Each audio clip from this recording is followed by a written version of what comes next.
Good morning. Two things before I start. Firstly, in your programme it says Brian Devlin. I'm not Brian Devlin. I'm Alastair Brown, and I'm just covering for Brian this morning, who's had to call off at short notice. I'm the Head of Sustainability at the City Council in Glasgow, and the next couple of presentations are about Glasgow. I love to hear about what Manchester were doing and various other cities this morning. It's great to hear what other cities are doing, and then you can start to benchmark your own city in terms of where we are. And Glasgow has been on a journey in the last couple of years, and I think probably what you might get in the next couple of presentations is maybe a surprise as to where Glasgow has actually positioned itself now. Although we don't necessarily trumpet it just now, we have been doing an awful lot of work in relation to smart cities, and it was all in relation to some money we got from the UK government. But it's allowed Glasgow to put itself into a very strong position, and indeed, in a global sense, Glasgow would probably be in that Premier League just now. And I think most people in Scotland would probably be quite surprised to hear that. But maybe over the next couple of presentations we'll get maybe a flavour of what's been happening in Glasgow and where this journey has taken us to so far. There is slides in the presentation. They're not really my slides, but I will follow them to a certain extent. Okay, the Future City programme. The UK government a couple of years ago decided that they really had to give the whole smart city agenda a boost in the UK, and the way that they chose to do it was by holding basically a competition for UK cities to bid for a pot of money, which was £24 million, and they did it through the Technology Strategy Board, TSB, now known as Innovate UK. And the idea was to get one city to take that money and to be able to work on a variety of smart city work streams, and then act as a demonstrator for other cities. And indeed, I was listening to Paul talking about Horizon 2020, and these are game changers for cities. It gives you access to funds, it gives you access to partner organisations, and it just gives you the opportunity to be able to do things that you otherwise would not be able to do. And Paul, Steve mentioned public sector financing earlier on. We're all in the same boat. It's going to be difficult for the public sector to be able to lead in the traditional way that we always did in the past, whereby in places like Glasgow, you just expect the council to do everything. It's not like that anymore. Councils, city authorities have to get out there, find funding, find partners, and be prepared to work with partners. And Horizon 2020 and indeed the TSB award for us are game changers for cities like Manchester and Glasgow. Indeed, we are in Glasgow going to bid for the Horizon 2020 Smart Cities workstream that Paul referred to in May, along with a consortium of cities, Umeå in Sweden and Ghent in Belgium, and I think Richard will pick up in Ghent under the Step Up programme. So this was very much a game changer for Glasgow, and it allowed us to work on three primary work streams. One was an operations centre, and I don't have a picture. I noticed we had a picture of the real one. It's not as big as that, but it's state of the art, and it's certainly the biggest in Europe. And it allows us to start looking at how we can bring various operations together. We've already brought together the community safety side of things with the road traffic management. And we'll maybe pick up on this further on down the line, things like street lighting, air quality monitors, etc. A lot can be brought through the one centre, and it is very much a state-of-the-art facility that, although it's in Glasgow and it's located in Glasgow, other cities, other local authorities will be able to use it in the future as well. So the operations centre is one work stream. We're not going to cover that too much this morning. The second one is the second work stream was the demonstrators, which I will talk about a good bit more. And the third one was the City Data Hub. The City Data Hub, again, I'm not going to talk about too much. Data is really important for the Smart City agenda. The data is almost like the food stuff of what you're hoping to do. And what we have done in Glasgow is we've created a data hub, which we actually launched, the council leader launched last night. And it brings together a large number of data sets. I think we're probably roughly about 400 at the present time. And what the data hub allows us to do is bring all these sets into open data so that you, me, anybody can then access the information. And I suppose the key point then is what happens with that information, how do you use it? And that really is over to you. The City Council will certainly use data sets, but that integration of data and the smart use of data, allowing it to give you much clearer information about your city is going to be the future. So it's all very well bringing the data together in the one hub, but it's what you do with that data in the future. And we have been encouraging, we've had a few hackathons, for example, in Glasgow, but we have been encouraging SMEs locally to just think about what they can do with the data, how they can use it, and how they can develop products and technology from that. The third thing is the demonstrators, and because we're talking here about low carbon, I'll focus primarily on the demonstrators. I think I've only got 15 minutes now, so I will keep it to 15 if I can. Richard hadn't turned up at the break, and I thought I was going to get 25 or 30 minutes, but I'll keep it to 15. So demonstrators, there were 4 areas that we chose to look at. The 4 areas were active travel, social transport, energy efficiency, and intelligent street lighting. I don't actually have a slide for active travel, so I will just quickly mention it before we move on to talk about energy. Active travel, probably there was maybe 2 examples. Active travel was us creating apps, which is giving you, the consumer, the public, information about what you could do to become more active around Glasgow, particularly in relation to cycling and walking.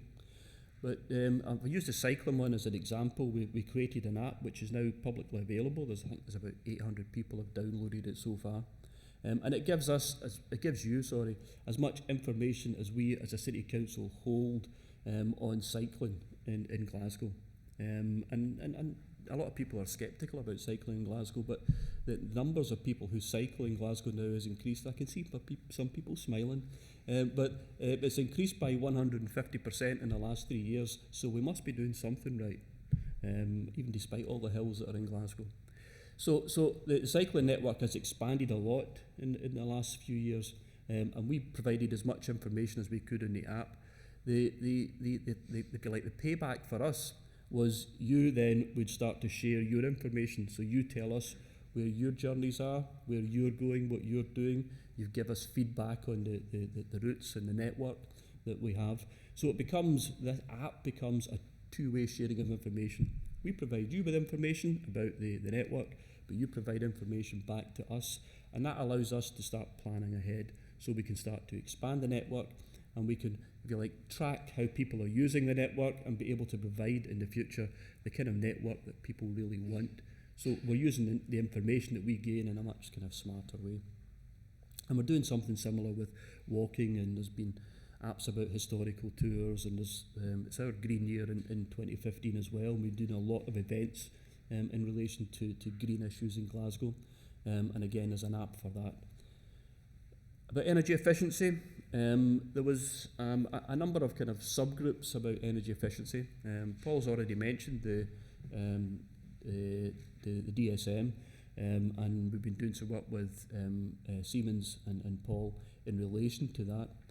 So I won't say too much about that. The other ones, again, the two-way flow of information is really important here.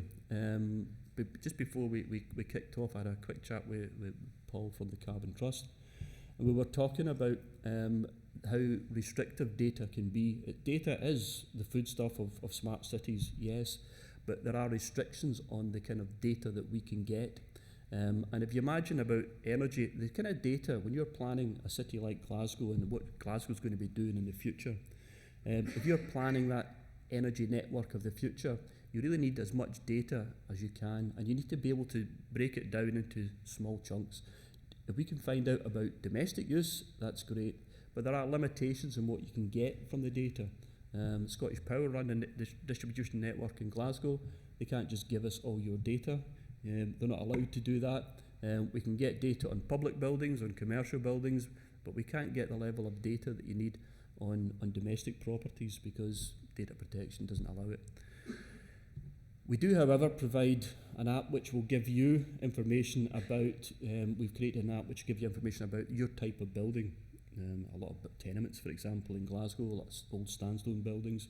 We provide the information that you need to be able to get the sort of detail that allow you to make some changes to your building in relation to things like insulation and so on, energy use. So we provide you with information, and we're asking in return that you start to populate the database with information about your energy consumption. And this, of course, will be much easier as we move into the smart meter over the next 4 or 5 years. But it means that we're giving you information, but we're getting information back. It's a two-way sharing of information on energy, and it allows us to do our planning in the same way as I was talking about for bicycles. It allows us to do it for energy in future. So there has been a lot of work done in relation to energy data. 3D modelling, as it says up there, we're just constructing a 3D model. Just to again, it's about data, it's about energy planning and allowing us to be able to think much clearly about what may be possible for Glasgow in the future.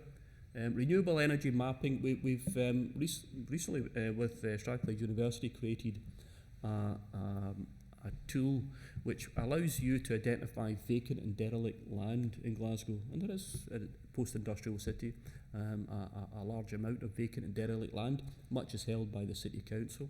And the idea here is that as well as providing information about where this land is, we also do analysis in terms of how would it suit for solar PV. Is there other buildings shadowing it? What's the orientation? Is there likely to be any kind of development in the next 5 to 10 years that would make solar not viable in terms of payback? And that toolkit is one that we as a city authority will use for our own estate, for our own lands, and we are working, I think it says up there, yeah, we just recently got some EST funding in relation to us being able to identify lands that we'll start to populate with solar PV in the next couple of years.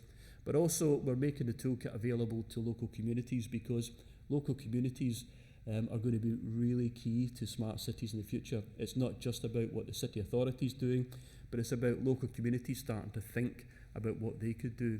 And small energy projects, local communities in Glasgow working on small energy projects would be very much the future. It's a future we would like. You'll see already, I mean, in island communities or in small villages, rural areas, how sometimes the communities can come together, work on a project and deliver that project. Not so easy in a big city like Glasgow. And again, you know, people think they have to rely on the council to do it all the time. We want to provide more local communities with the tools to be able to maybe start thinking about how they can take ownership of their own lands or the lands in their communities which are currently blighted or barren. And there's also been a good bit of work done on the installation of sensors. I think there's about 60 properties in Glasgow now have these sensors. And it's about us being able to show or demonstrate pre and post insulation. So it's about us being able to think about retrofit. And when we were talking about Horizon 2020 earlier on, one of the key parts of any bid in the Smart Cities workstream this year will be about energy. And it's not about energy just in new builds, but it's about retrofit. The EC are very keen to make sure that cities think about retrofitting old buildings, of which there's a lot in Glasgow. Integrated social transport. A lot of this is, I suppose, is common sense. Public sector bodies have large transport fleets, so do all large organisations. Do they use them efficiently? No, we don't, certainly not in the public sector. So the idea here is to try and bring as many of the fleet together from different organisations, even different parts of a large council like Glasgow, and get them to start being used more efficiently. So instead of a bus only being used, 2 minutes, a bus only being used to transport kids to school during the morning and then get them in the afternoon, and then sit there all day while the driver reads his daily record. we start to get the buses to be used in other ways, in other things, for social work or maybe the NHS or whatever. So there's various ways of us being able to use social transport fleet in a much smarter way, which doesn't happen just now. The technology allows us to be able to track the fleet and be able to track what each individual vehicle is doing. A lot of industrial relations issues there. The trade unions think we're tracking employees, and there's also issues about disclosure with children. But we've got over them during this particular pilot. And the last one is about intelligent street lighting, and I think somebody mentioned this earlier on in a city elsewhere, was it Chicago maybe? There's only 2 cities in Europe which have started to really do this in any great way. One's Copenhagen and the other one's Glasgow. And again, it's a demonstrator project for us. We've got 3 areas in Glasgow now. If you know the city centre, Gordon Street, where the central station is. The walkway along the River Clyde, which is used by cyclists. And the Merchant City is going to be the 3rd area. And what we're doing is installing intelligent street lights, which means that, they'll illuminate, which the street lights are supposed to do. They use LED, so we can save on energy, which is good. But the additionality is about the use of sensors. And the kind of sensors that we've been looking at are air quality, noise ones, and footfall is very important. Footfall in a city centre is, we talked about the use of data to make you smarter. Footfall is data that commercial companies want. If you're Starbucks and you want to know where to put your coffee shop, you want to know how busy is that particular street. So we'll be able to, if you look at if you know Glasgow, you know Merchant City, it's quite an extensive area. We'll be able to provide you with all the information you require in terms of footfall, so you can make the right commercial decisions. So it's just things like that. On the Clyde walkway and the cycleway, the idea is that the lights will just dim to probably about 10% of usual illumination. As you cycle along in the evening or in the night, the lights will come on. So it's a bit like being in stars in your eyes. The lights start to come on as you cycle along. So this is, again, it's us using this new technology to try and pilot it, to demonstrate it, and we can then start to share it with other cities. And other cities are going to be really important here. Scottish Cities Alliance is a collaboration of 7 cities. The 7 cities in Scotland, there's 3 main work streams: infrastructure, low carbon, and smart cities. And what we're doing with smart cities is Glasgow, because of what we've been doing in relation to the TSB programme, are going to lead on the drawdown of the European Regional Development Fund monies. There's a pot available to Scotland for smart cities of about £10 million. And the bids will be going in during this year. But what it will do, and this is really important in terms of funding opportunities, it will allow cities to start collaborating. So we've got an operations centre, that's fine, but could other cities utilise that operations centre? Rather than go away and just build their own, which is going to cost an awful lot of money, by the way, rather than do that, they can start to work with what's already available. Scotland's a small enough country. Same with the data hub, and also things like intelligent street lights. The technology's there. The work that we've been doing has been a good example of what you can do on a smart city programme, and we now need to start working with other cities, not just in Scotland, but indeed throughout the UK and indeed elsewhere, on collaborative projects, and I think that's where we're going now. I think that's my 15 minutes. Thank you very much for your time.